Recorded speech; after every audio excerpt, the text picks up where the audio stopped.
Hello guys, welcome to Supercars of London and the first episode of Living with a Supercar. I thought that it's time that I bring you on my journey, come along with some of the adventures and find out what it's really like to own a car like the Audi R8. So I thought that the first episode should be my attempt at a full review of the V8 Supercar. I'm going to attempt to relay my feelings and emotions that I get when I drive the car, but also talk you over a lot of the details about the Audi R8 in this specific car. Because at the moment it's completely stock, and as you know, it's not going to stay stock, so it's best to do a full review right now. Let's go.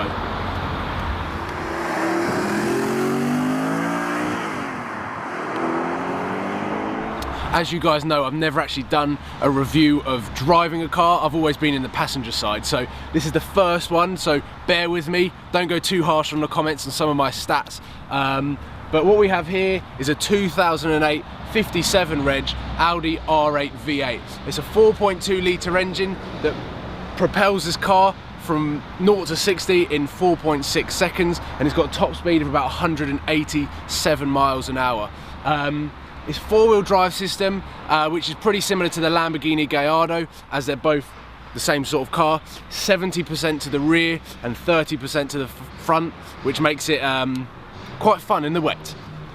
Talking about the dimensions of the car, what I'm used to with the Vauxhall Astra, this is a lot wider, a lot lower, but pretty much the same length. Lamborghini said that, or Top Gear said more like, that the Lamborghini Gallardo is the same length as a Ford Focus. I'm pretty sure this isn't that far off, but I have front and rear parking sensors which help me maneuver about in tight spaces. But talking about like the ride height, a lot of people have asked me like how good is it over speed bumps. It's actually not bad.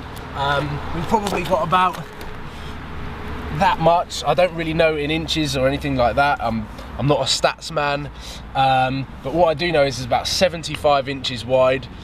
So if you want to go on Google and convert that into meters or however you want to understand it, you can do that. But after the end of this video, as we walk around, we've got the 19-inch double 5-spoke wheels with black brake calipers. I hope they get painted soon. Moving along, we've got the silver metallic paint, so it's quite flaky in the sun. It looks awesome.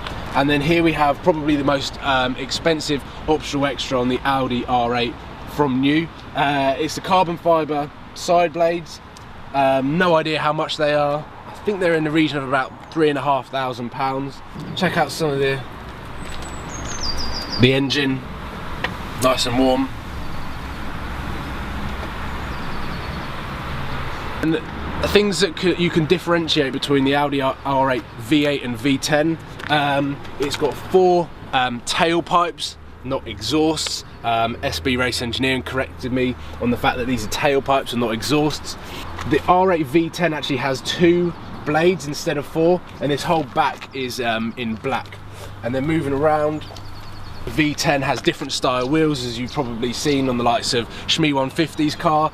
The side blades are more aggressive. So this is the Audi R8 V8 from the outside.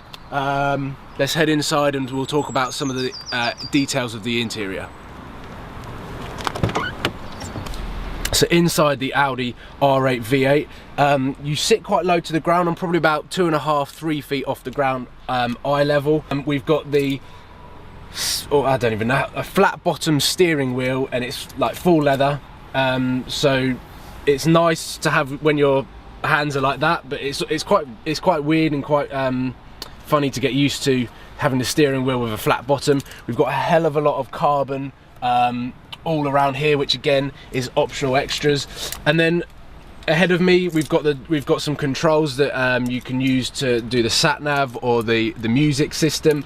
But the overall seating position of the car is actually very central. The steering wheel is exactly where I'd want it to be. The pedals, again, exactly where you want it to be. I've watched reviews of Top Gear and things like that saying that Lamborghini and sometimes Ferrari don't get the driving position right. You've got your feet over there and you're...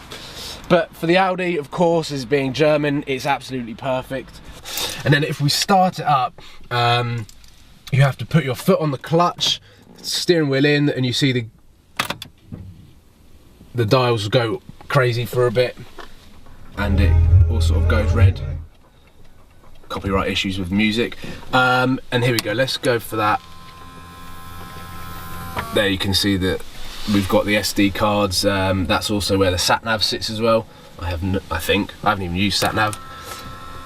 So there's a lot of nice cool features. We've got auto dimming lights, electric seats, we've got electric folding wing mirrors. I'm not sure whether you'll be able to see, but that's also quite cool when I'll be parking in London.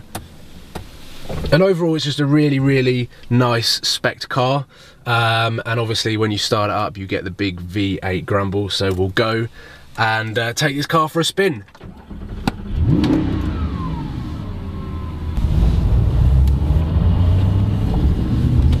So when you first move off from the Audi R8, again, you get the sense of how low you are to the ground. Obviously, driving past parked cars, you're a lot lower than most.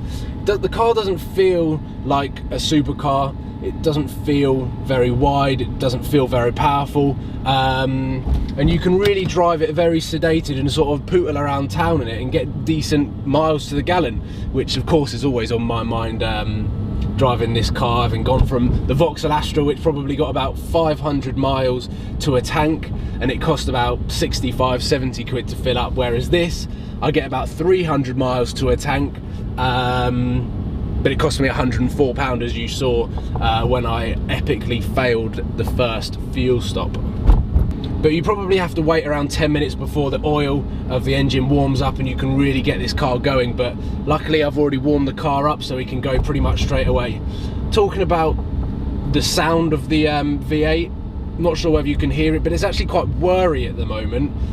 The V8 is very quiet, and you can really get away with not making too much noise and creating too much attention to yourself, which is nice when you're obviously just looking to get from A to B, which of course this car isn't the best car for doing, but it's still quite handy to do so. And as we get out into the open road, I'll open up the exhaust systems a little bit, just slightly, and you'll be able to really sort of hear the V8 sound. So here we go.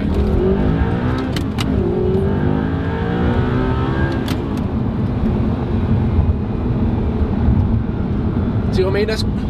I didn't open the exhaust up too much, but what I did do was absolutely nail it to the floor and didn't change gear until 7,500 revs, which just opened up the exhaust and really gives it that epic V8 sound. I get addicted to it. I really get addicted to putting my foot down in this car, because the great thing is about the Audi R8 V8, a lot of people have said, well, it's not really a supercar, but what I found when testing my first supercar with Premier Velocity was some of the cars that we tested, like the 458 and the McLaren 12C, are almost too fast for public roads. As you know, the 12C actually gave me a headache.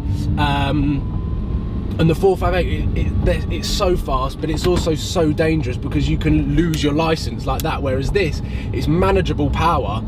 We've got 420 brake horsepower, and it feels like, I mean, I'm 23 years old, I've jumped up from a Vauxhall Astra 1.6, and it didn't take me too long to get used to the sort of the power surge that you get in the car.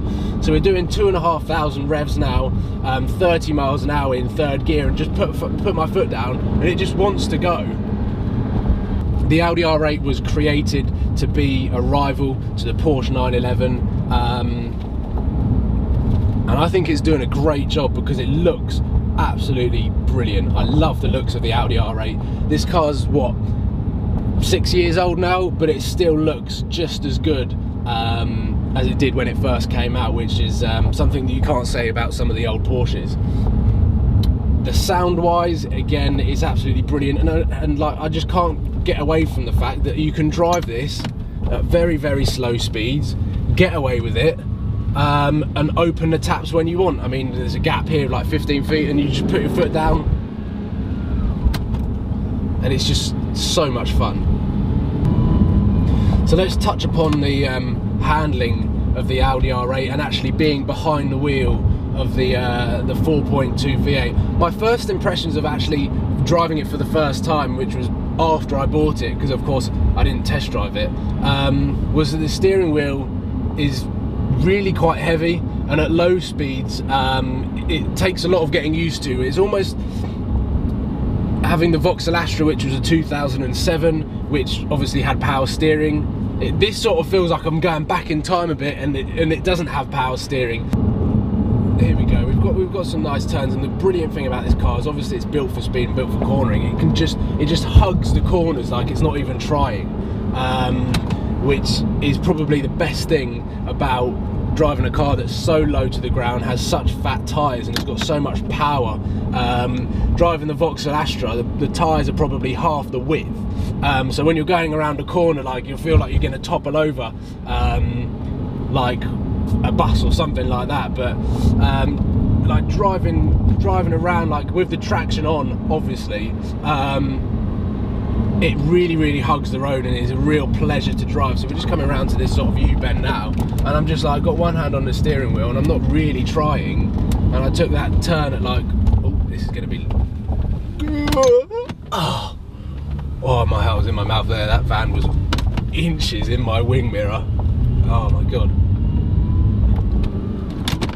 But it's, handling wise, as much as the steering wheel is quite heavy, it gives you that sense of being connected to the road and actually being in control of the car, whereas some of the other cars that I've been in or have heard about in reviews have got quite light steering wheel. My girlfriend's car is a Fiat 500, and it's built for the city, and the steering wheel is like bouncing on air bubbles. It's that light. So just gonna try and avoid this pothole. Oh, we got a bit of a tunnel. Here we go.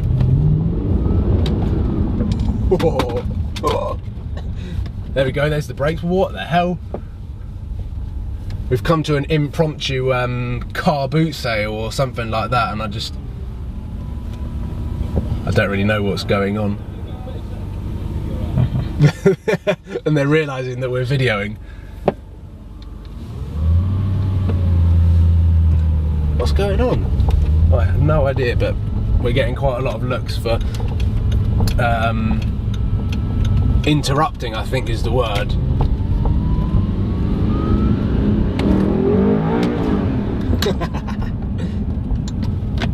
It's so fun.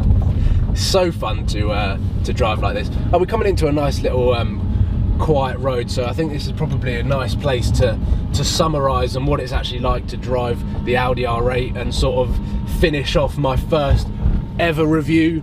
So this car is sort of, as much as I've seen it and read about the fact that it's built for speed, it's built for driving perfection, it's very hard to read those words or to watch it on a video and not actually experience it. So the only thing that I could probably say is definitely try and go out and drive a car like this, whether it's on the track or whether you hire one or you set a YouTube channel up and be able to buy one. It's definitely worth your while to get behind the wheel of even the R8 V8. Like, a lot of people, yes, have said that it's not a real supercar because it doesn't do 200 miles an hour, it doesn't do 0 to 60 in 3 seconds, but really on UK roads you don't need any more than this. It's got a brilliant amount of power, the handling is just perfect like you saw on those roads. It's so easy to drive. I'm only 23 years old, and luckily, thank God, someone out there has insured me to drive this car, live my dream, and enjoy this car. And I hope that I can bring a lot of enjoyment to everyone else on YouTube following the Living with a Supercar journey, also Supercars of London. So make sure that you subscribe, share, and just join my journey and get involved, and hopefully one day you can jump in the passenger seat with me. If you see me, just say hi and ask for a ride. Don't mind giving anyone a ride, so just pay petrol. Cheers guys.